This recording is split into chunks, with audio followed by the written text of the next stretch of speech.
കുഞ്ഞാടാകും എന്റെ പ്രിയന്റെ സിയോൻ പുരിയിൽ ചെന്നു ചേരാൻ ഭാഗ്യമുണ്ടെങ്കിൽ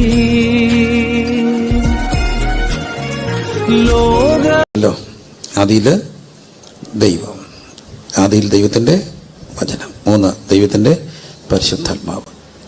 അതിലിട്ട് സൂക്ഷിച്ചു, അതിരുകളെ വിശാലമാക്കി. അപ്പം തന്നെ നമ്മൾ ചെയ്യേണ്ടത് അതിരുകൾ ലംഘിക്കരുത്. അപ്പം തന്നെ ദൈവത്തിന് എന്തിടരുത്, അതിര് ഇടരുത്. വീണ്ടും നാം ചിന്തിച്ചു, ദൈവം തൻ്റെ സ്വരൂപത്തിൽ മനുഷ്യനെ സൃഷ്ടിച്ചു. സ്വരൂപ ബന്ധമാണ്. മനുഷ്യൻ എന്ന് പറയുന്നത് എന്താണ്? ബന്ധമാണ്. Person is all about relationship. വ്യക്തി എന്ന് പറയുന്നത് ബന്ധമാണ്. ദൈവം മനുഷ്യനൊരു തുണയായിട്ട് കൊടുത്തു, തക്ക തുണ. അവൻ ഒറ്റയ്ക്കിരിക്കുന്നത് നന്നല്ല, ഏകനായിട്ടിരിക്കുന്നത് നന്നല്ലെന്ന് കണ്ടിട്ട് ദൈവം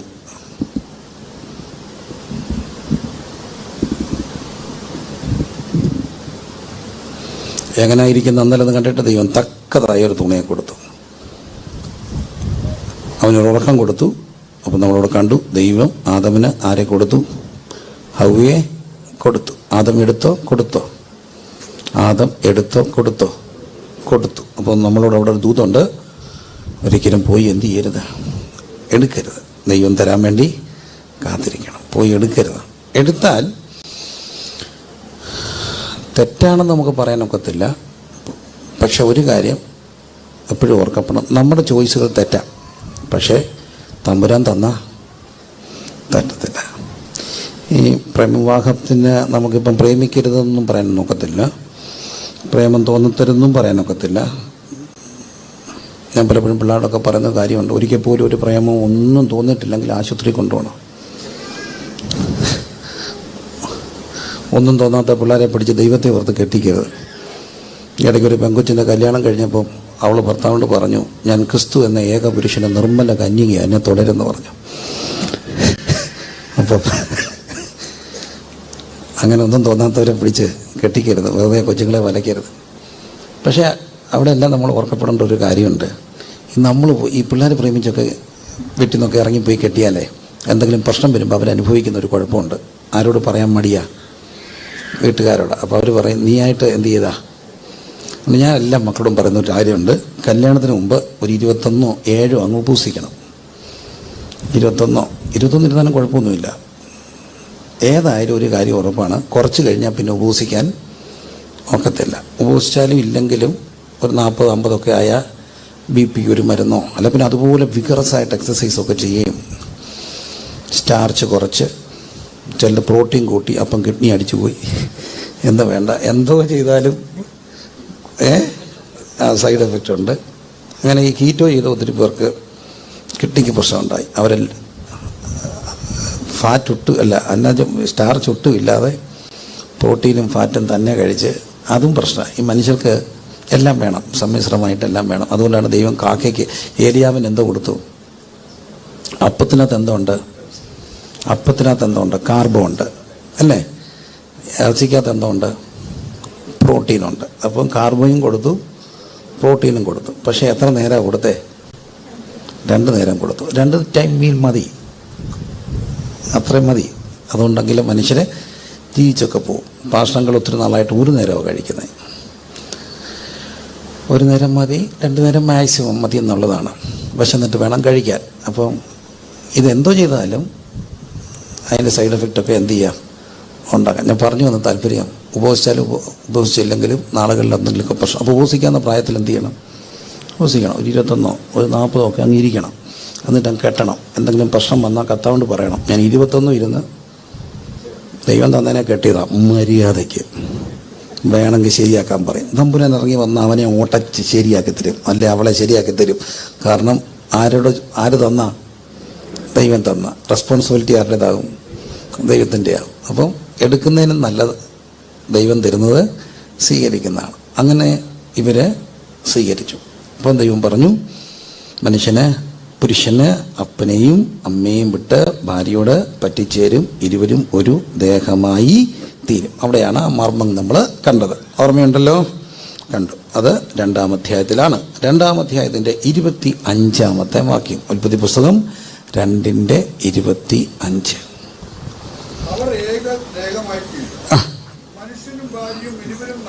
മനുഷ്യനും ഭാര്യയും ഇരുവരും നഗ്നരായിരുന്നു.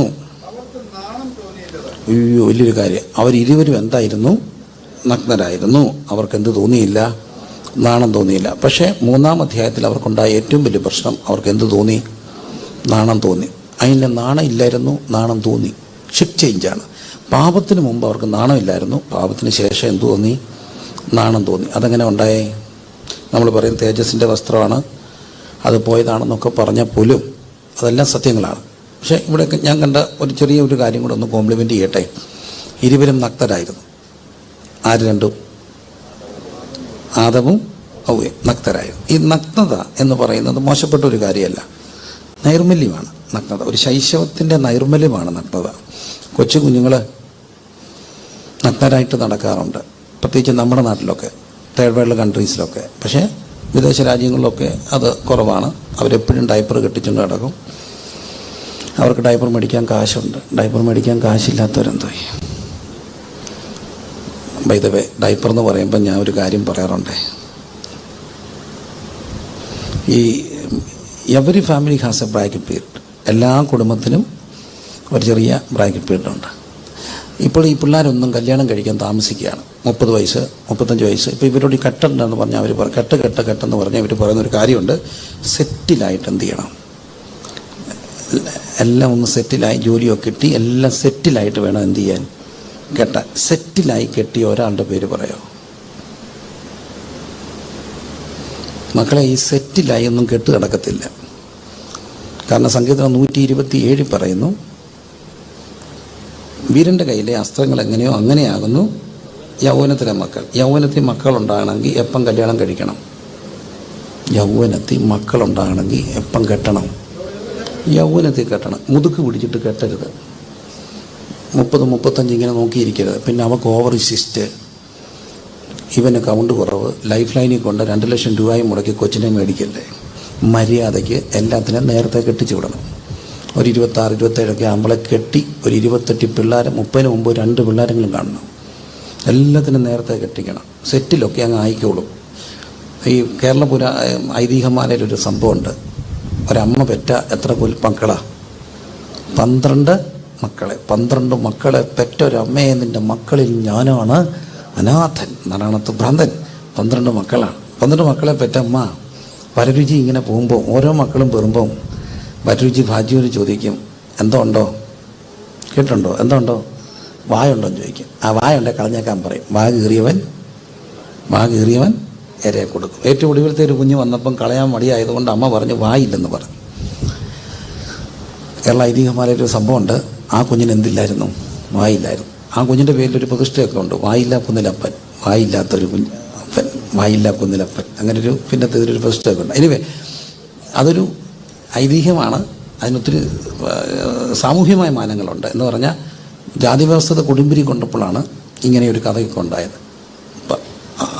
അമ്മ ഒരു ഷെഡ്യൂൾഡായിട്ടുള്ള ഒരു മതവിഭാഗത്തിൽപ്പെട്ടവരാണ്. ജനിക്കുന്ന ഓരോ കുഞ്ഞുങ്ങളെ ആരെടുത്ത് വളർത്തിയോ അവരതായിട്ട് വളർന്നു. മുക്കവരെടുത്തവർ മുക്കരായി, ബ്രാഹ്മണെടുത്തവൻ ബ്രാഹ്മണനായി. ഈ സംഭവം ഇത്രയേ ഉള്ളൂ. എല്ലാം ഒന്നമ്മയുടെ മക്കളാണെന്ന് പറയാൻ വേണ്ടിയുള്ള കഥാസമാഹാരങ്ങളാണ്. ഈ കഥകൾക്കെല്ലാം പിന്നിലൊരു സോഷ്യൽ റിയാലിറ്റി ഉണ്ട്. സോഷ്യൽ റിയാലിറ്റി എന്നാണ് ഈ കഥ എഴുതുന്നത്. തകഴി ചെമ്മീനൊക്കെ എഴുതുമ്പോൾ അതിന് ആ ഒരു സാമൂഹ്യ പശ്ചാത്തലം ഉണ്ടായിരുന്നു. പക്ഷേ ഇന്ന് വരുന്ന നോവലുകൾക്ക് ഇന്നിൻ്റെ പശ്ചാത്തലങ്ങളാണ്. ഒരു സമയത്ത് ഇന്നിൻ്റെ പശ്ചാത്തലം ഫോണും ബഹളവും ബൈക്കും ഒക്കെ പശ്ചാത്തലങ്ങളാണ്. പക്ഷേ ഖസാക്കിൻ്റെ ഇതിഹാസത്തിൽ മറ്റൊരു പശ്ചാത്തലമായിരുന്നു. അപ്പം ഓരോ പശ്ചാത്തലങ്ങളുടെയും ആ സ്പന്ദനങ്ങളാണ് കഥകളെന്നൊക്കെ പറയും. ഞാൻ പറഞ്ഞു വന്നതിൻ്റെ താല്പര്യം, വാ കീറിയവൻ എന്തോ കൊടുക്കും? നേരെ കൊടുക്കും. എല്ലാം സെറ്റിലായിട്ടൊന്നും കല്യാണം നടക്കത്തില്ല. പിള്ളേരെ എല്ലാം പിടിച്ച് കെട്ടിക്കണം. പിള്ളേരൊക്കെ കെട്ടണം. ആര് തരും? ദൈവം തരും. നിങ്ങളൊക്കെ അങ്ങനെ ആയിരുന്നോ? എല്ലാം ആയിട്ടാണോ കെട്ടിയേ? ഓ, ആണോ? അല്ല. എല്ലാം കെട്ടിയിട്ട് എല്ലാം ആയിട്ടാണോ കെട്ടിയേ? അല്ല. പെരയെല്ലാം ഉണ്ടായിട്ടാണോ വീട് കെട്ടിയത്? അല്ല. കെട്ടിയപ്പോൾ എന്തോ കിട്ടി? പിള്ളേരൊക്കെ ആയപ്പം ദൈവം എന്തോ തന്നു? അതല്ല എൻ്റെ സത്യം. അതല്ല എൻ്റെ സത്യം. ഇതെല്ലാം അങ്ങ് മാറും. ഞാൻ ഒന്ന് പറഞ്ഞു പോവാ. ഈ മനുഷ്യൻ്റെ, അപ്പം എനിക്ക് ആദ്യം ഒരു മോളായിരുന്നു. ഞാൻ പട്ടിണിയൊന്നും കിടന്നിട്ടില്ല കേട്ടോ, ഉള്ള പറയണമല്ലോ. പട്ടിണി കിടന്നിട്ടില്ല. ദൈവത്തിൻ്റെ കൃപയാണ്. എന്നാലും ബുദ്ധിമുട്ടുകൾ ഒത്തിരി ഉണ്ടായിട്ടുണ്ട്, ഒത്തിരി ബുദ്ധിമുട്ടുകൾ ഉണ്ടായിട്ടുണ്ട്. അപ്പോൾ കല്യാണം കഴിഞ്ഞ സമയത്ത് പപ്പയുടെ കൂടെയാണ് നിൽക്കുന്നത്. പപ്പയുടെ നിൽക്കാൻ സത്യത്തിൽ പാടാണ്. കാരണം എൻ്റെ അപ്പ മിലിറ്ററിക്കാരനായിരുന്നു, മൂക്കിൻ്റെ അറ്റത്തായിരുന്നു ശുണ്ഠി. അപ്പം അതുകൊണ്ട് എല്ലാ ദേഷ്യവും എങ്ങോട്ടായിരിക്കും, ഇതെല്ലാം സഹിച്ച് നിൽക്കണ്ടേ കല്യാണം കഴിഞ്ഞ്. അതൊരു വിളിയുടെ ഭാഗമായിട്ട് നിന്നാണ്. അപ്പം പക്ഷേ അത് ദൈവം നിയോഗമായിരുന്നു, ട്രെയിനിങ്ങുമായിരുന്നു. എന്നാലും കല്യാണം കഴിഞ്ഞ് ഈ എല്ലാത്തിനും പോയി അപ്പനോട് ചോദിക്കാനോ പോവും ഇല്ല. മോളുണ്ടായി കഴിഞ്ഞപ്പോൾ ഈ ഡയപ്പറിന് ഭയങ്കര കാശല്ലേ. അപ്പം നമുക്ക് എപ്പോഴും ഡയപ്പർ മേടിക്കാൻ കാശ് കാണും. രാവിലെ ഒരു കല്യാണത്തിന് പോകണം, ഡയപ്പറില്ല, കാശില്ല. വലിയൊരു കല്യാണമാണ്. ഞങ്ങളൊരു പ്ലാസ്റ്റിക് ഷട്ടിക്കകത്ത് തുണിയൊക്കെ വെച്ചുകൊണ്ട് കൊച്ചിനെയും കൊണ്ട് ഒരു വലിയ ഹോട്ടലിൽ കല്യാണത്തിന് പോയി. അത് ഞങ്ങളൊരു അമേരിക്കൻ ആൻറ്റിയുടെ മോടെ കല്യാണമാണ്, വലിയ കല്യാണമാണ്, എല്ലാം അമേരിക്കക്കാരാണ്. കല്യാണത്തിന് ഞങ്ങൾ അവിടെ ഇരിക്കുമ്പോൾ ഈ കൊച്ചിന് വയറ്റിൽ നിന്ന് പോവുക, ടുടുടുടുന്ന് അങ്ങ് പോകാൻ തുടങ്ങി. അപ്പോൾ ഇവള് ബാത്റൂമിൽ വാഷ്റൂമിൽ പോകുന്നു. പിന്നെ കഷ്ടമല്ല, ഞാനും കൂടെ പോയി, രണ്ടുപേരും കൂടെ കൊച്ചിനെ പിടിച്ച് ഊരി പിന്നെ വെക്കുന്നു, ആ തുണി കഴുകി വെക്കുന്നു, അടുത്ത തുണി വെക്കുന്നു.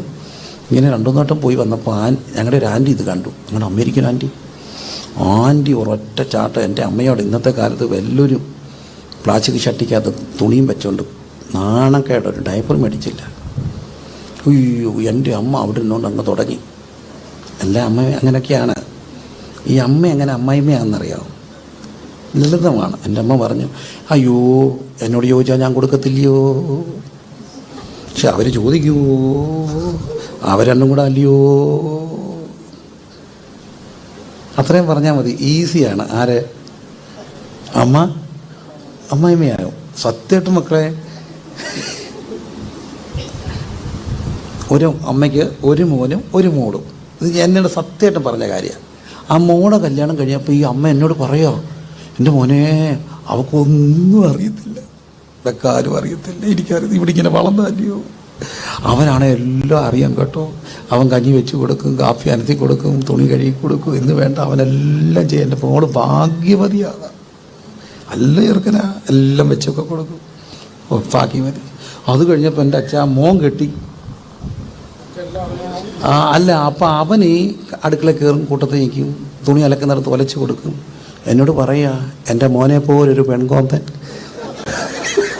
അവൻ രാവിലെ അടുക്കള വന്നിരിക്കും, തുണി കഴുകുന്നിടത്ത് പോയി നിൽക്കും, പെൺകോന്തൻ വലച്ച്. മോളാരാ? ഭാഗ്യവതി. മോനാരാ? പെൺകോന്തൻ. ഇതാണ് ആര് തമ്മിലുള്ള വ്യത്യാസം? അമ്മയും തമ്മിലുള്ള വ്യത്യാസം. അപ്പം നിങ്ങൾ ചോദിക്കും, അമ്മായിമ്മയും മരുമോളും കൂടെ സ്നേഹമായിട്ട് ജീവിക്കുന്ന എവിടെയെങ്കിലും ഉണ്ടോ?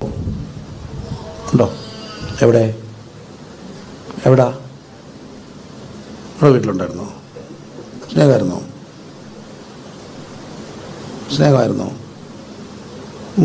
അങ്ങ് പറഞ്ഞാൽ മതി. നമ്മളങ്ങനെയൊക്കെ പറയാവൂ.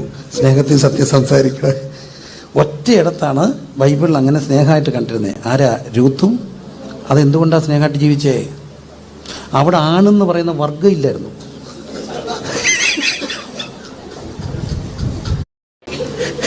നവോമിയുടെ ഭർത്താവ് എടുത്തു. ഈ രൂത്തിൻ്റെ ഭർത്താവ് പോയിട്ട് നവോമിയുടെ ഭർത്താവ് ഉണ്ടായിരുന്നാലും പ്രശ്നമായനെ.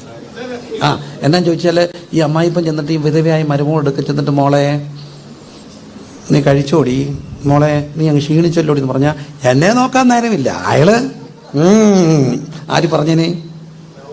നവോമി പറഞ്ഞേനെ. ഇനി നവോമി വിധവയായിട്ട് രൂത്തും ഭർത്താവും മാത്രമേ ഉള്ളെങ്കിൽ പറഞ്ഞേനെ, എന്തോ ചെയ്യാനാ, ബേത്ലഹേമിൽ നിന്ന് പോരുകയും ചെയ്തു, മോവാബി വന്ന് അടിമയായിപ്പോയി, എന്നെ അങ്ങ് എടുത്തോടെ എന്ന് പറഞ്ഞു. അവിടെ സ്നേഹമായിട്ട് ജീവിച്ചത് ആണെന്ന് പറയുന്ന വർഗ്ഗം ഇല്ലായിരുന്നു. ഈ വർഗമാണ് ഇവരെ തമ്മിൽ എന്ത് ചെയ്യുന്നത്? തെറ്റിക്കുന്നത്. സത്യമല്ലേ? ഈ വർഗമാണ് തെറ്റുന്നത്. എൻ്റെ മോനെ അവള് അങ്ങ് വശീകരിച്ചു. എന്നാൽ മരുമോൾ എന്താ പറയുക, എന്താ പിന്നെ കെട്ടിക്കാണാതെ അങ്ങ് പൊന്നുപോലെ വെച്ചോണ്ടിരുന്നാൽ പോരായിരുന്നു. തൃശ്ശൂരും പറയതല്ല, ഇച്ചിരൂടെ നീട്ടിയും കുറിക്കും പറയുന്നുള്ളൂ അല്ലേ? ആണുണ്ടോ തെറ്റോ ശരിയോ? അനുഭവസ്ഥർ കഥ പറഞ്ഞേ. പേടിക്കണ്ട, നിങ്ങളും നാളെ ഇതൊക്കെ തന്നെയാണ്. കാരണം റാഗ് ചെയ്യപ്പെട്ടവരാണ് എന്ത് ചെയ്യുന്നേ. പിന്നെ നിങ്ങൾക്ക് അധികം അവസരം കിട്ടത്തില്ല, അവരങ്ങ് മാറി അപ്പുറത്ത് പോയി താമസിച്ചോളും. അതുകൊണ്ട് അവർ വല്ലപ്പോഴും പറഞ്ഞ് ഹായ് എന്നൊക്കെ പറയുമ്പോൾ അവർ നല്ലവരായിരിക്കും. മിക്കവരും എല്ലാവരും UK-ലുമായിരിക്കും. കാനഡയിലുമായിരിക്കും. വല്ലപ്പോഴും മമ്മി ഹായ്, അതുകൊണ്ട് വലിയ കുഴപ്പമൊന്നും ഉണ്ടാകത്തില്ല. അല്ലെങ്കിൽ ഈ പ്രശ്നങ്ങളെല്ലാം ഉണ്ടാകാം. പിന്നെ മരുമക്കൾ സമാധാനിക്കുക, നിങ്ങൾ സഹിക്കുക. എന്നാന്ന് ചോദിച്ചാൽ അല്പകാലത്തേക്കുള്ള ലഘുവായ കഷ്ടം. അധികം താമസിയാതെ ഈ അമ്മ അങ്ങ് പോടി കൊച്ചേ, പിന്നെ നീ രാജ്ഞിയല്ലയോ. അതുകൊണ്ട് അല്പകാലത്തേക്കുള്ള ലഘുവായ കഷ്ടം അത്യന്തം അനവധിയായി തേജസ്സിൻ്റെ.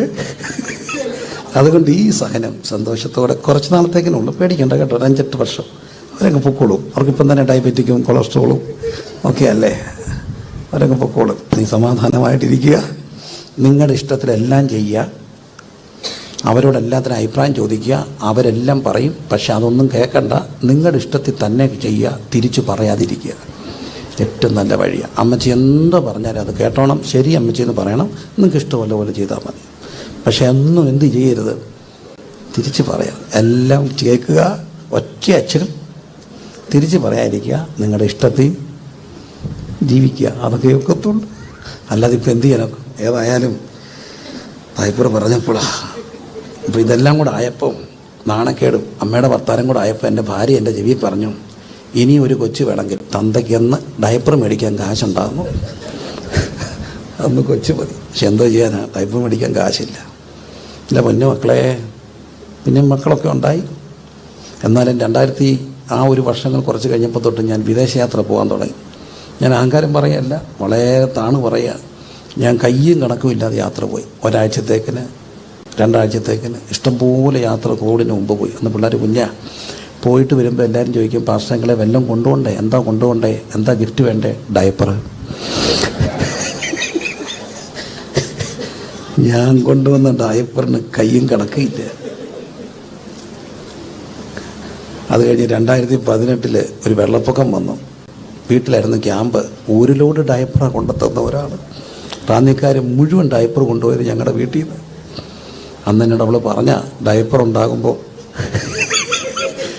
വെച്ച് ഇപ്പോഴും ഈ അടുത്തിടെ വരെ ഇരിപ്പുണ്ടായിരുന്ന ഡയപ്പറുകൾ വെള്ളപ്പൊക്കത്തിൻ്റെയൊക്കെ ഒത്തിരി പേർക്ക് പറക്കി കൊടുത്തു. ഞാൻ പറഞ്ഞത് എല്ലാം സെറ്റിലായിട്ടൊന്നും എന്ത് നടക്കത്തില്ല, കല്യാണമൊന്നും നടക്കത്തില്ല. നിങ്ങൾ ധൈര്യമായിട്ട് സ്റ്റെപ്പ് വെക്കുക, ബാക്കിയെല്ലാം ആര് നോക്കും? കർത്താവ് നോക്കും. തൻ്റെ പ്രിയനോ അവനതിങ്ങനെ ഉറക്കത്തിൽ കൊടുക്കും. അപ്പോൾ അവർ ഇരുവരും നഗ്നരായിരുന്നു, മറക്കരുത്. അപ്പോൾ എല്ലാം മക്കൾ എപ്പം കെട്ടണം? യൗവനത്തിൽ കെട്ടണം. വളരെ ഗൗരവമുള്ള കാര്യമാണ്. എപ്പം കെട്ടണം? യൗവനത്തിൽ. വീരൻ്റെ കയ്യിലെ അസ്ത്രങ്ങൾ എങ്ങനെയോ അങ്ങനെയാകുന്നു യൗവനം. അതുകൊണ്ട് ക്രിസ്തീയ കുടുംബങ്ങളോട് പറയട്ടെ, യൗവനത്തിലെ കല്യാണം കഴിക്കണം. 2, മക്കൾക്ക് വേണ്ടി പ്രാർത്ഥിക്കണം. മക്കൾ 2 രീതിയിലുണ്ടാകാം. ഒന്ന്, ബർത്ത് ബൈ ചാൻസ് ഉണ്ട്, ബർത്ത് ബൈ ചോയ്സ് ഉണ്ട്.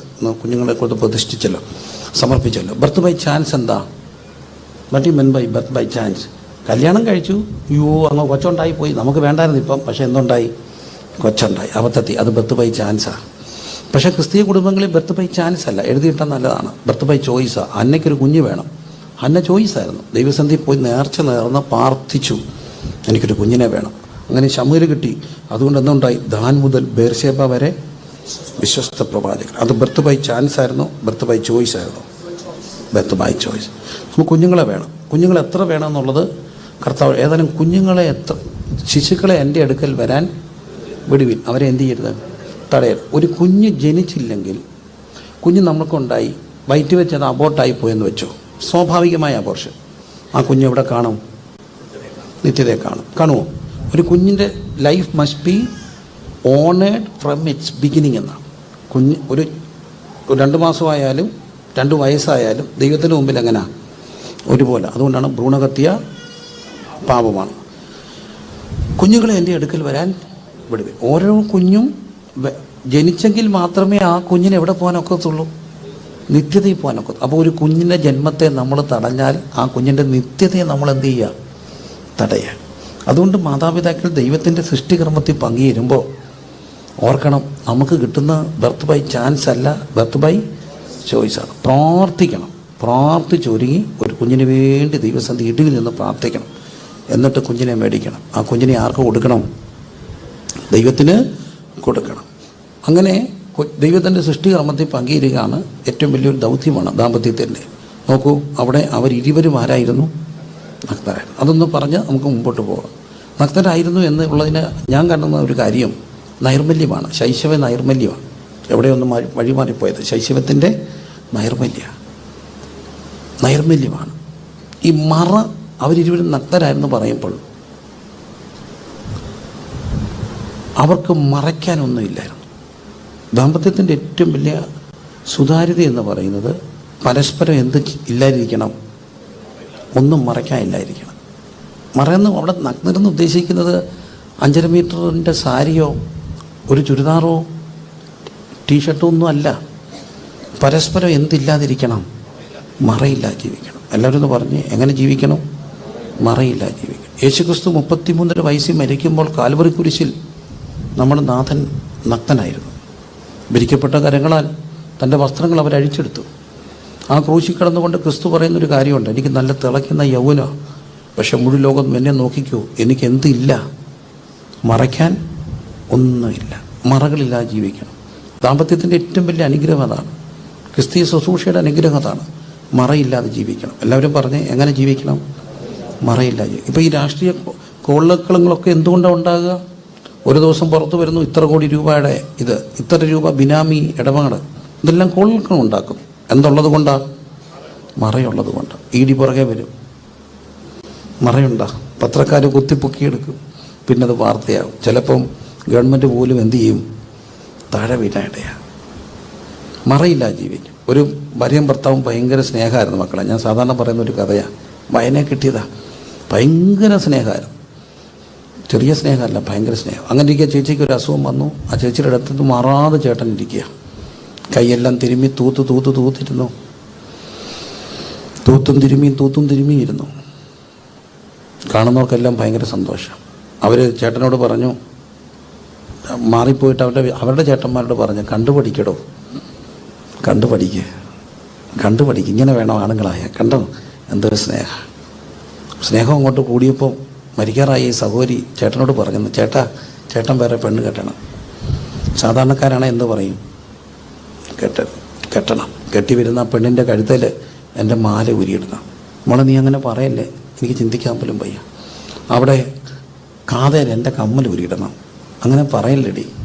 അവിടെ മൂക്കയിൽ ഈ മൂക്കുത്തി ഉരിയിടണം. അങ്ങനെ പറയാതെ. എന്നിട്ട് ഒടുവിൽ അവൾ പറഞ്ഞു, ആ പെണ്ണിൻ്റെ കയ്യിൽ ഈ വള ഉരി അവിടെ കയ്യെ ഇടണം. പെട്ടെന്ന് അയാൾ ഓർക്കാപ്പുറത്ത് പറഞ്ഞു, ഈ വള അവിടെ കയ്യെ കയറത്തില്ലെന്ന്.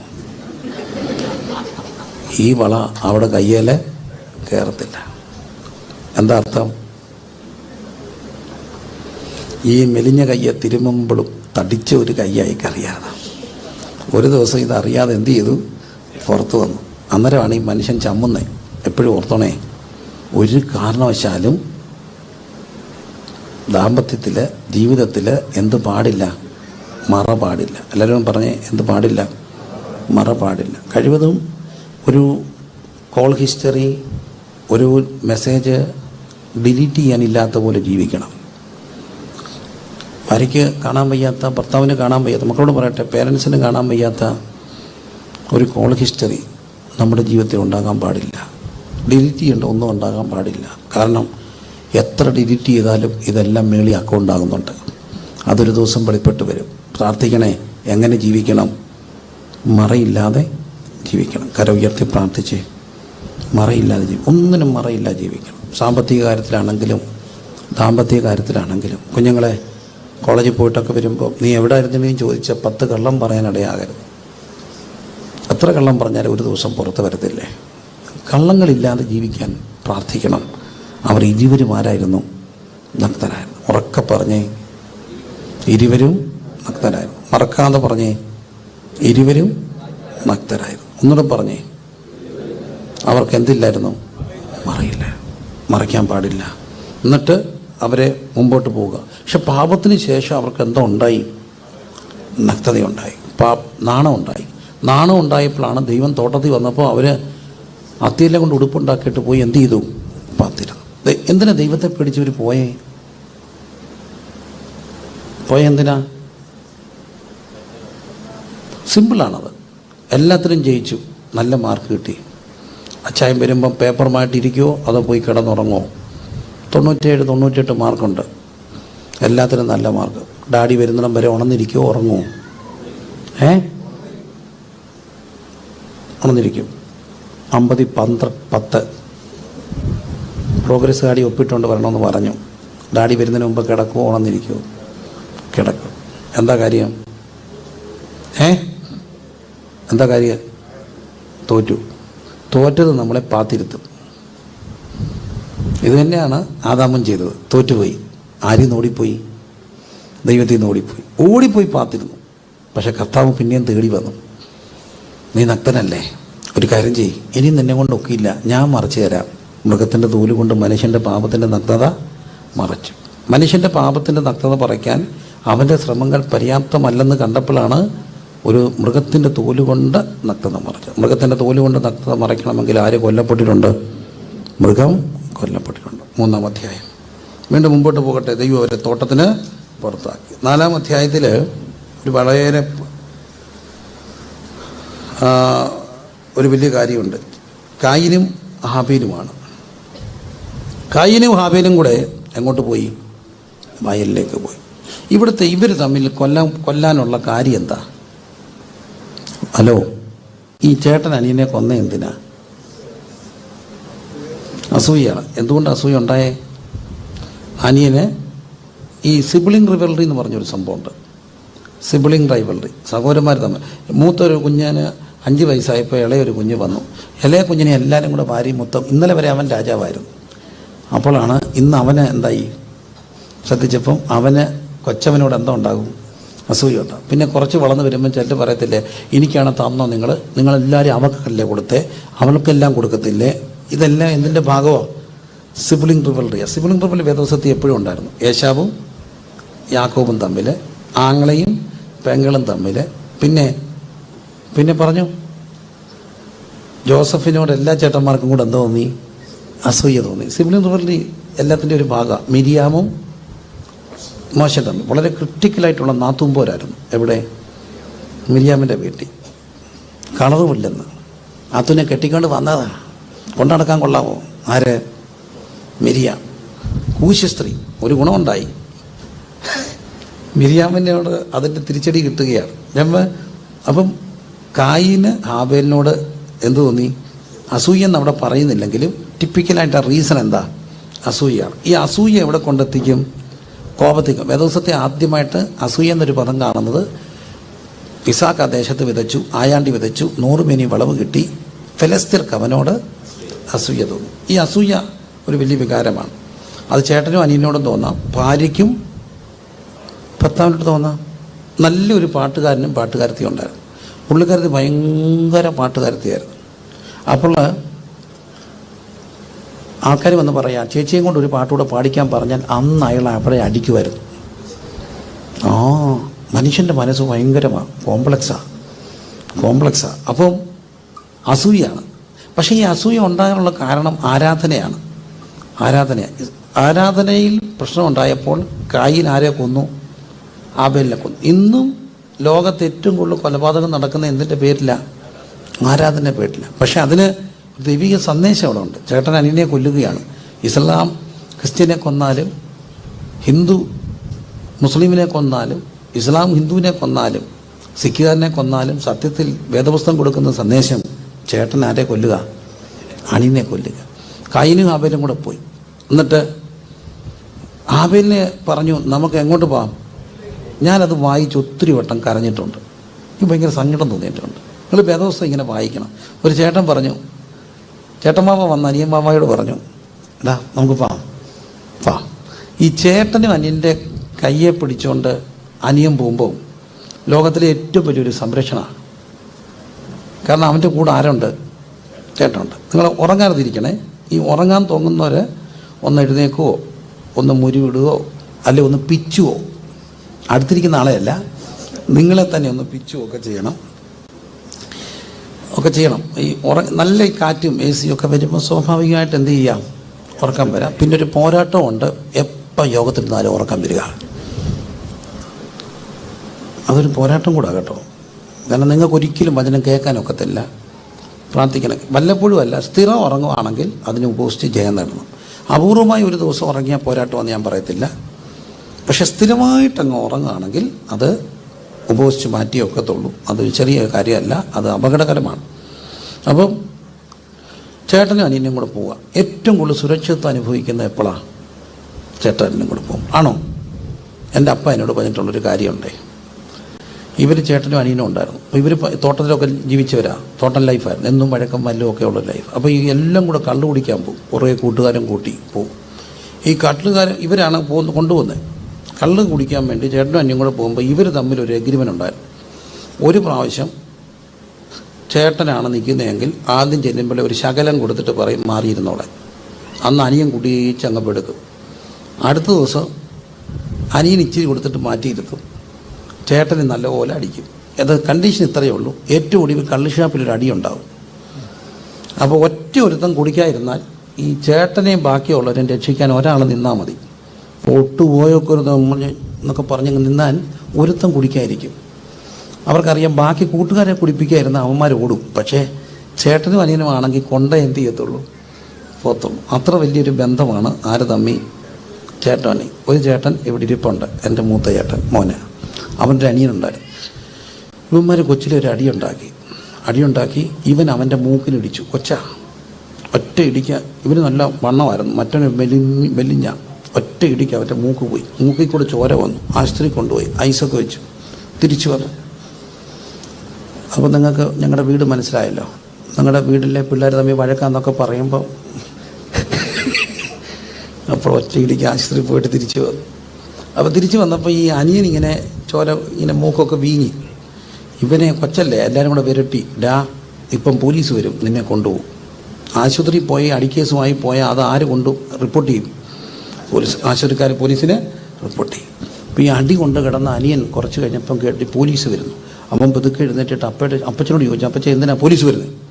അപ്പച്ചൻ പറഞ്ഞു, നിൻ്റെ ചേട്ടൻ നിന്നെ അടിച്ചു, ആശുപത്രിയിൽ പോയി, പോലീസ് വരും. ഇവനങ്ങ് ദേഷ്യപ്പെട്ടു. കൊച്ച് എൻ്റെ ചേട്ടനെ എന്നെ അടിച്ചത് എനിക്ക് കുഴപ്പമില്ലെങ്കിൽ ആർക്കാ കുഴപ്പം? ഇച്ചിരി കഴിഞ്ഞപ്പോൾ ഇവന്മാരെ കാണുന്നില്ല. തപ്പിച്ചെന്നപ്പോൾ അടി കൊണ്ട അനിയൻ അടിച്ച ചേട്ടനെ ഒരു പുതപ്പി കെട്ടിപ്പിടിച്ച് ഉറക്കുക. ആര് കൊണ്ടുപോയിരിക്കാൻ? പോലീസ് കൊണ്ടുപോയിരിക്കാൻ. ആ ചേട്ടൻ്റെ കയ്യെ പിടിച്ചുകൊണ്ടാണ് ആര് പോയത്? ആബേല് പോയത്. വയലിൽ ചെന്നപ്പോൾ കൊല്ലാൻ തുടങ്ങിയപ്പോൾ അവൻ പറഞ്ഞു കാണും, ചേട്ടാ എനിക്ക് വയ്യ, വിശ്വസിക്കാൻ വയ്യ, ചേട്ടനാ എന്നെ കൊല്ലുവാണോ? അവസാനം അവൻ പറഞ്ഞു കാണും, ചേട്ടാ കൊല്ലല്ല, ഞാനങ്ങ് ദൂരെ പോവാം. പക്ഷെ ചേട്ടൻ ആരെ കൊന്നു? അന്നെ കൊന്നു. ഇതിൻ്റെ കാര്യം എന്നാ? ഇതിൻ്റെ കാര്യമുണ്ട്. അപ്പനും അമ്മയും ദൈവത്തിൽ നിന്ന് അകന്നു. അപ്പനും അമ്മയും ദൈവത്തിൽ നിന്ന് അകന്നപ്പോൾ അവർ തമ്മിൽ അകന്നു. ആദാം പറഞ്ഞു, ഈ സ്ത്രീ എനിക്ക് തന്നു, ഞാനെന്ത് ചെയ്തു? കഴിച്ചു. പരസ്പരം അവർ കുറ്റപ്പെടുത്തിയപ്പോൾ ആര് തമ്മിൽ അകന്നു? മക്കൾ തമ്മിൽ അകന്നും തന്നെ അകലം ഒരുത്തനില്ലാതായി. ഇതിൻ്റെ എല്ലാം കാരണം ആരെയും നകന്ന? ദൈവത്തിൽ നകന്ന. കുടുംബങ്ങൾ ദൈവത്തിൽ നകന്ന മക്കൾ തമ്മിൽ അകലും. മക്കൾ തമ്മിൽ അകന്ന അവരൊരിക്കലും തമ്മിൽ ഒരുത്തനില്ലാതാകാം. ഇതിനെല്ലാം വില കൊടുക്കേണ്ടി വരും. അതുകൊണ്ട് ദൈവത്തെ ഓർത്ത് മാതാപിതാക്കളോട് പറയല്ലേ, മക്കളെ ഓർത്ത് ആരെയും നകലല്ലേ, ദൈവത്തിൽ നകലല്ലേ. മറകളില്ലാതെ ജീവിക്കണം. ദൈവത്തിൽ നകത്തും ഒരുത്തനില്ലാതായി. ഒടുവിൽ കായീനങ്ങ് പോയി. എവിടെ പോയി? കിഴക്കോട്ട് പോയി. അങ്ങനെ കായീൻ യഹോവയുടെ സന്നിധിയിൽ നിന്ന് പുറപ്പെട്ട് അങ്ങോട്ട് പോയി.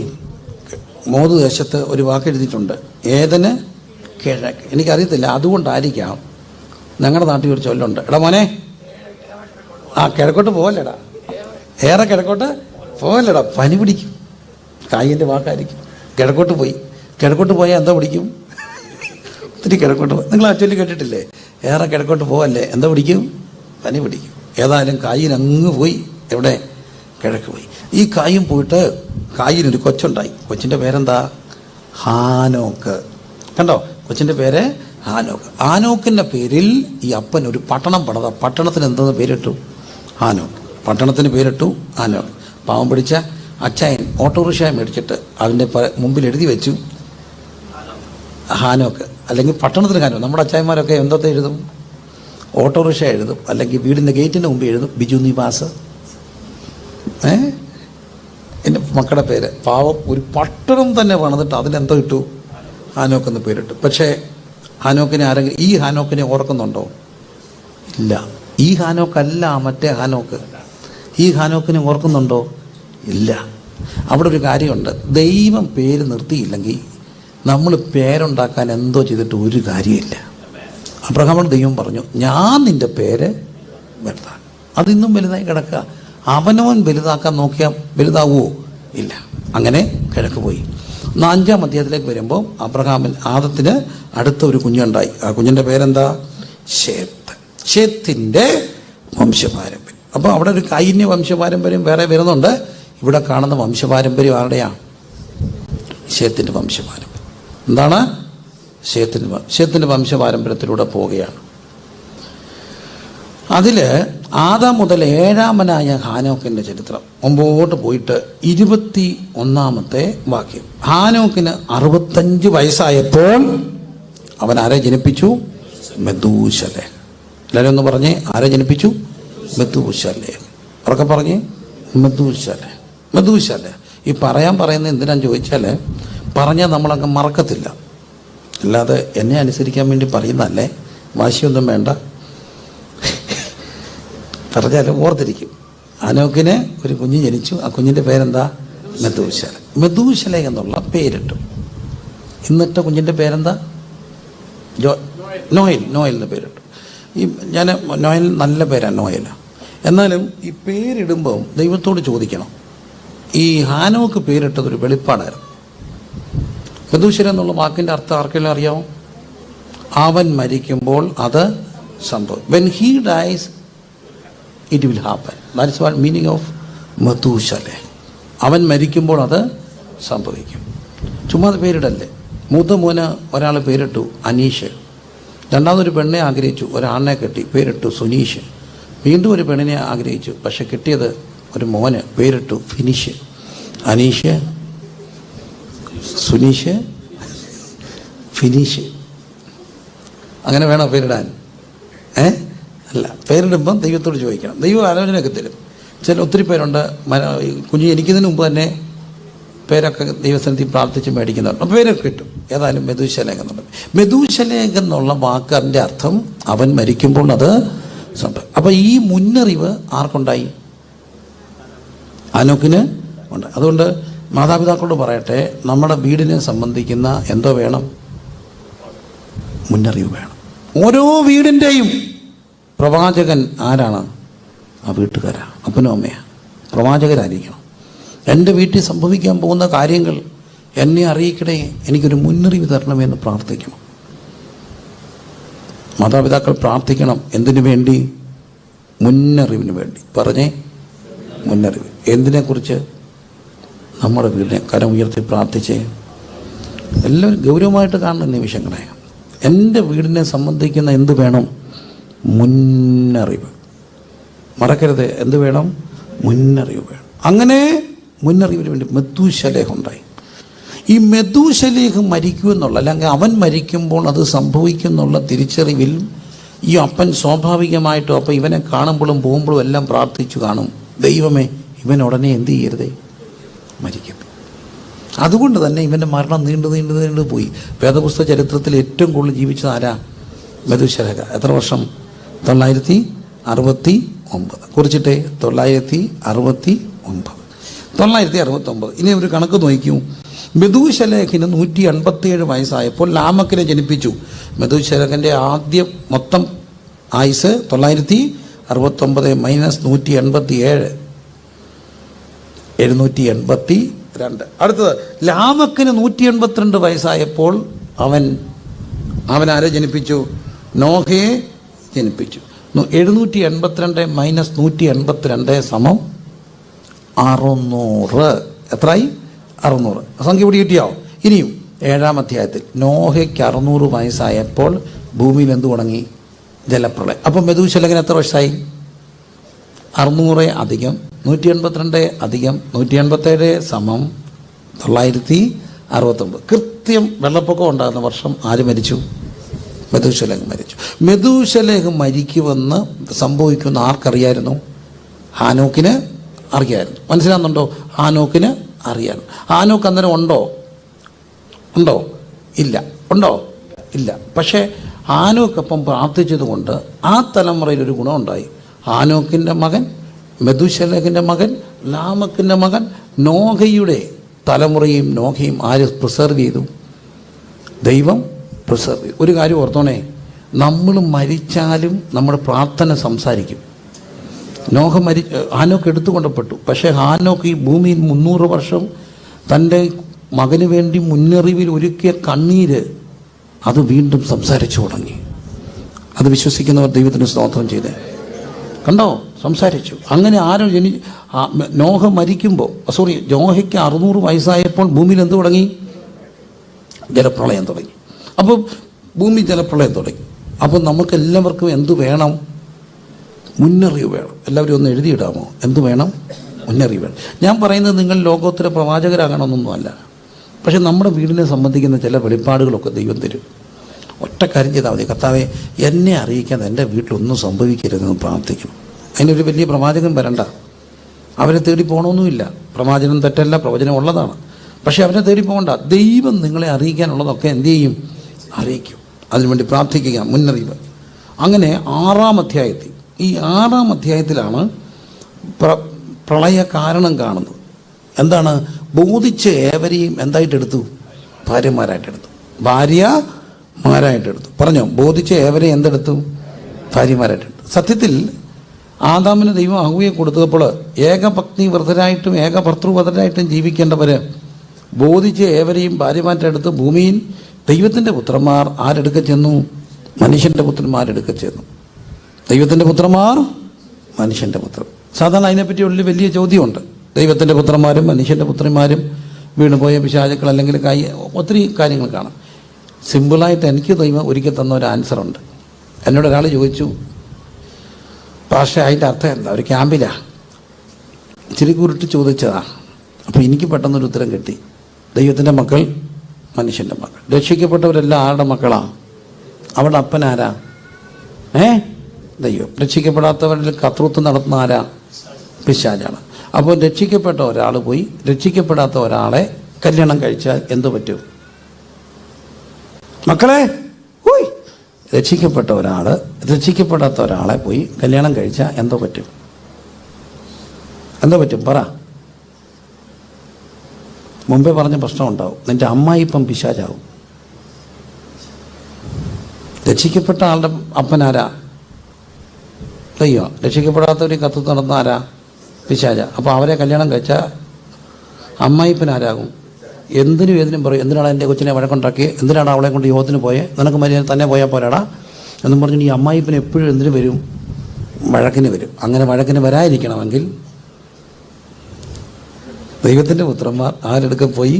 മനുഷ്യൻ്റെ പുത്രന്മാരെടുക്ക പോയി. ബോധിച്ച ഏവരെയും അന്ന് ഒറ്റയാളെ ദൈവം തിരഞ്ഞെടുത്തു. ആരെ? നോഹയെ. കാര്യമുണ്ട്. നോഹയ്ക്ക് ആരെ ബോധിച്ചു? ദൈവത്തെ ബോധിക്കാൻ കാര്യം. നോഹയ്ക്ക് എത്ര ഭാര്യമാരുണ്ടായിരുന്നു? 1. അപ്പം അന്നെല്ലാവരും ഒത്തിരി പേരുടെ ബഹുഭാര്യത്വം ഉള്ളപ്പം നോഹയ്ക്ക് മാത്രം എത്ര ഭാര്യ? 1 ഭാര്യ. തത്വത്തിൽ നോഹയ്ക്ക് ഭാര്യ ബോധിച്ചത് കൊണ്ട് ദൈവത്തിന് ആരെ ബോധിച്ചു? നോഹയെ ബോധിച്ചു. അപ്പം ദൈവം ബോധിക്കാനുള്ള വഴി എന്തുവാ? ഒരാളെ ദൈവം ബോധിക്കണമെങ്കിൽ എന്തോ ചെയ്യണം?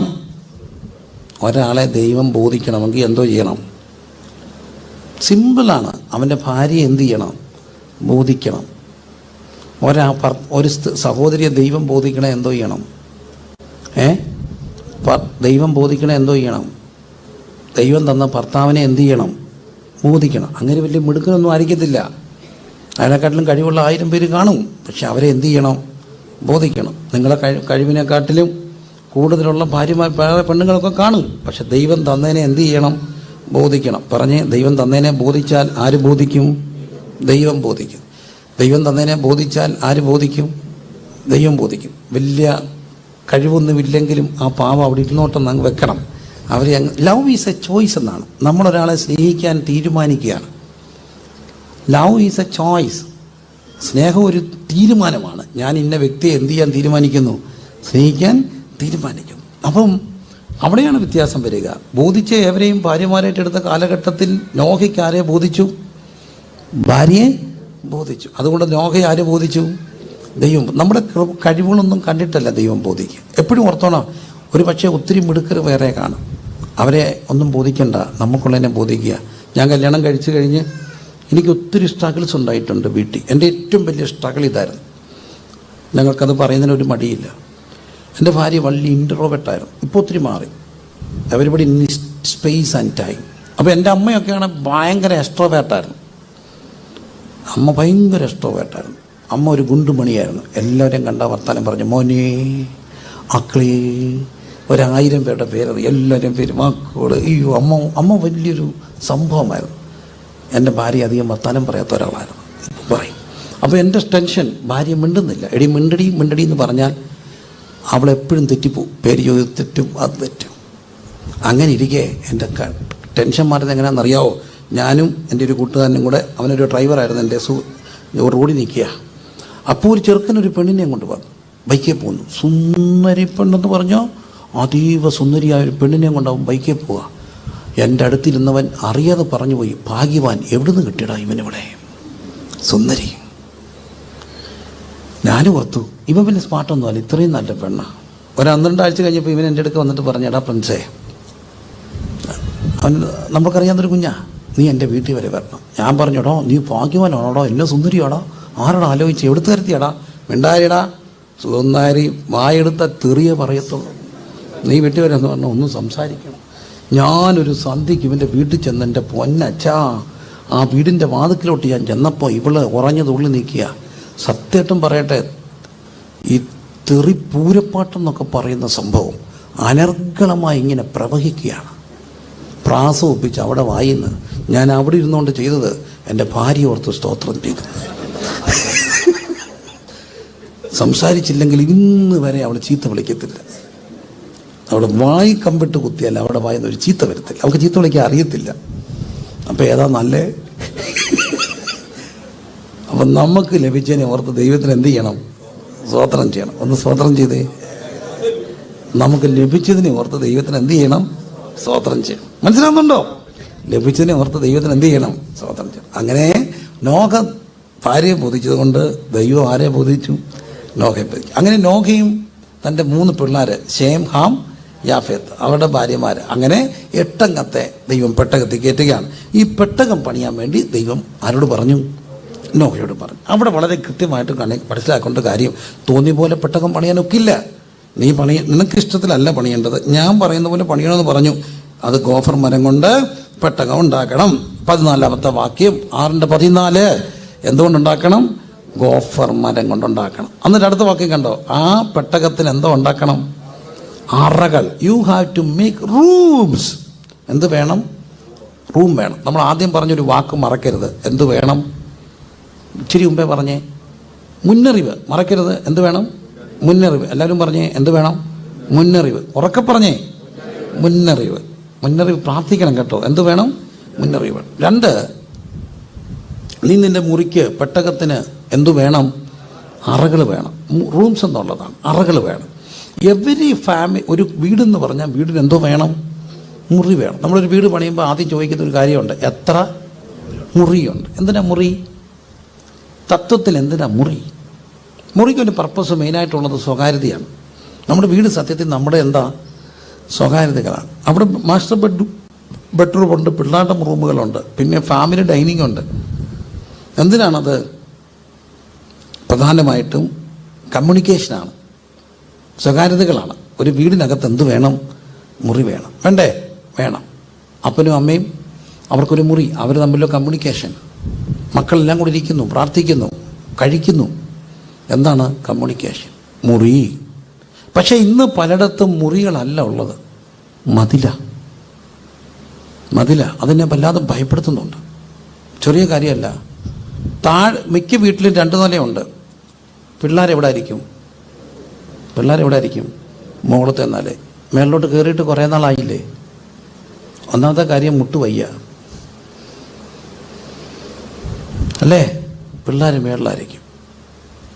ഞാനൊരു വീട്ടിൽ ചെന്നു. ആ വീട്ടിൽ തന്നെ വിളിച്ചത് കുഞ്ഞിന് വേണ്ടി പ്രാർത്ഥിക്കാനാണ്. സങ്കടം തോന്നി. പക്ഷെ അത് ഒരാളുടെ ചരിത്രമല്ല കേട്ടോ, അത് റെപ്രസെൻ്റ് എ കമ്മ്യൂണിറ്റി. അപ്പോൾ അമ്മ എന്നോട് പറഞ്ഞു, കുഞ്ഞിന് വേണ്ടി പ്രാർത്ഥിക്കണം, വരണം. ചെന്നപ്പം അമ്മ മോന് ടെസ്റ്റ് അയച്ചു. Son, could you please come down, uncle is waiting. അവൻ തിരിച്ചൊരു മെസ്സേജ് അയച്ചു, sorry, I am not in a mood to come. അപ്പം ഞാൻ പറഞ്ഞു എവിടെ അവൻ കിടക്കുന്ന ആ മുറി? ഞാൻ പോയി വിളിക്കാം. അമ്മ പറഞ്ഞു പാസ്റ്ററേ പോകണ്ട.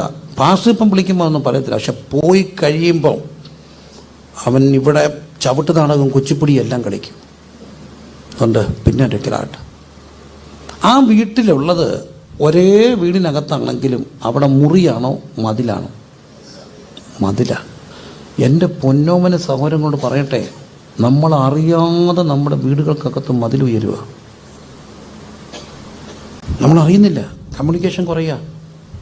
ഇത് വളരെ ഗൗരവമായിട്ട് കാണണം.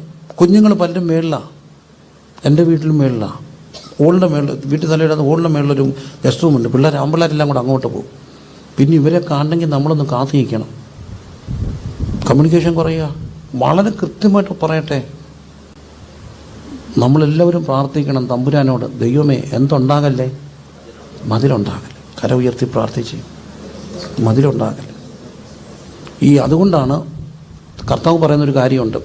ഈ മതിലുകളെ പറ്റി പറയുമ്പോൾ അതൊരു യെരിഹോവിൻ്റെ എന്തുണ്ടായിരുന്നു? മതിൽ. അത് പുറത്തായിരുന്നോ അകത്തായിരുന്നോ? പുറത്തായിരുന്നോ അകത്തായിരുന്നോ? പുറത്തായിരുന്നു. നമ്മൾ കയറാതിരിക്കാൻ വേണ്ടിയാണ് ആ മതിൽ. ഇന്ന് സകല മതങ്ങൾക്കും അതിശക്തമായ മതിലുകൾ അവർ കെട്ടിയിട്ടുണ്ട്. ആര് കയറാതിരിക്കാൻ? പുറത്തുനിന്ന് കയറാതിരിക്കാൻ. നമുക്കുള്ള പ്രത്യേകത എന്നറിയാവും, യെരുശലേമിൻ്റെ മതിലെല്ലാം ഇടിഞ്ഞു കിടക്കുക.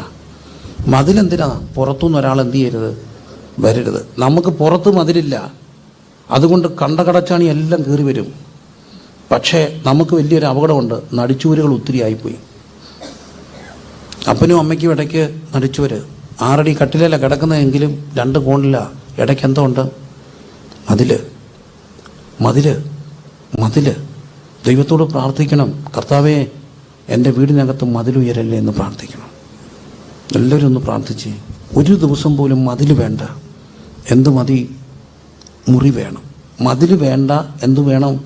മുറി വേണം. കര ഉയർത്തി പ്രാർത്ഥിച്ച് സീരിയസ് ആയിട്ട് പ്രാർത്ഥിക്കുക. മതിലുകൾ വേണ്ട പ്രിയരെ. ദാമ്പത്യത്തിനിടയിൽ മതിലുണ്ടാകരുത്. പേരൻസും കുഞ്ഞുങ്ങൾക്കും ഇടയിൽ മതിലുണ്ടാകരുത്. സഹോദരങ്ങൾ തമ്മിൽ മതിലുണ്ടാകരുത്. മതിലില്ലാതെ ജീവിക്കണം. മതിൽ വേണ്ട, മുറി വേണം. എല്ലാവരും തമ്മിൽ വർത്തമാനം പറയണം. ഒരു ദിവസം പോലും തമ്മിൽ കാണാത്ത ദിവസം ഉണ്ടാകരുത്. ദൂരെ ഇരിക്കുന്ന ആളോടല്ല സംസാരിക്കേണ്ടത്, അടുത്തിരിക്കുന്നവർ തമ്മിൽ സംസാരിക്കണ്ടേ. ദൈവമേ മുറികൾ വേണം, പക്ഷെ എന്ത് വേണ്ട? മതിൽ വേണ്ട. അടുത്ത ദൈവം അവരോട് പറഞ്ഞു, നിങ്ങൾ എന്ത് ചെയ്യണമെന്നറിയാമോ? തട്ടുകൾ ഉണ്ടാക്കണം. താഴത്തെ 6ന്റെ 10 കിളിവാതിൽ വേണം. പെട്ടകത്തിൻ്റെ വാതിൽ വശത്ത് വെക്കണം. താഴത്തെയും 2ാമത്തെയും 3ാമത്തെയും ഡെക്കുകളായിട്ട് തിരിക്കണം. കണ്ടോ? എത്രാം വാക്യം? 16. എത്ര തട്ട് വേണം? 3 തട്ട്. എല്ലാവരും ഒന്ന് പറഞ്ഞ് 3 തട്ട്. അപ്പോൾ ഈ പെട്ടകത്തിന് എത്ര തട്ട് വേണം? 3 തട്ട് വേണം. താഴെ ഒരു തട്ടുണ്ട്, നടുക്കൊരു തട്ടുണ്ട്, പിന്നെന്തുണ്ട്? മുകൾ തട്ടുണ്ട്. താഴെ തട്ട് ഒരു പക്ഷേ മൃഗങ്ങളില്ല അതിനകത്തില്ലേ, അതിൻ്റെ വിസർജ്യങ്ങളില്ലേ? എപ്പോഴും ഓർക്കണം, നമ്മൾ ഈ ലോകത്തിലാണെങ്കിലും ഒറ്റ പെട്ടകത്തിലവർ. പക്ഷെ തമ്പുരാൻ പറഞ്ഞു ഇതൊക്കെ ശരിയാ, പക്ഷെ അപ്പോഴും എന്തു വേണം? താഴത്തെ നിലയിൽ നീയുമായിട്ടൊരു വ്യത്യാസം വേണം, വേർപാട് വേണം. നമ്മളൊരു ലോകത്താണ്, ലോകമായ കപ്പലിലൂടെ നമ്മൾ പോകുന്നേ, പക്ഷെ അപ്പോഴും നമുക്കെന്തോ വേണം? ഒരു വേർപാട് വേണം. താഴത്തെ തട്ട്, പിന്നെ ഒരു നടുത്തട്ട്. അതവിടെ ഇന്നിൻ്റെ ജീവിതമായിരിക്കുക. പക്ഷെ ആ പെട്ടകം വേണം. വലിയൊരു പ്രളയത്തിലൂടെ പോവുകയാണ്. വലിയ പ്രളയം വരിക, വലിയ പ്രളയം. പക്ഷേ ഈ പ്രളയത്തിൽ പെട്ടകം പോകാതിരിക്കണമെങ്കിൽ നിങ്ങൾ ഒറ്റ കാര്യം, കടന്ന് വലയിട്ട് മറിയട്ടെ. നീ നിൻ്റെ മുറിക്കകത്തിരുന്ന് പ്രാർത്ഥിച്ചാൽ മതി. നിനക്കൊരു മുറിയുണ്ടോ? മുറി മാത്രം പോരാ, മുകൾത്തട്ട് വേണം. മുകൾത്തട്ട് എപ്പോഴും വേദപുസ്തകത്തിൽ കാണിച്ചാൽ ഓർക്കണം. ശൂന്യംകാരത്തി എന്തോ ഉണ്ടായിരുന്നു? മാളിക മുറി ഉണ്ടായിരുന്നു. പിന്നെ 120 പേര് എവിടെയായിരുന്നു? മാളിക മുറിയിലായിരുന്നു. മാളിക മുറി എപ്പോഴും എന്ത് മുറിയാണ്? പ്രാർത്ഥനാ മുറിയാണ്.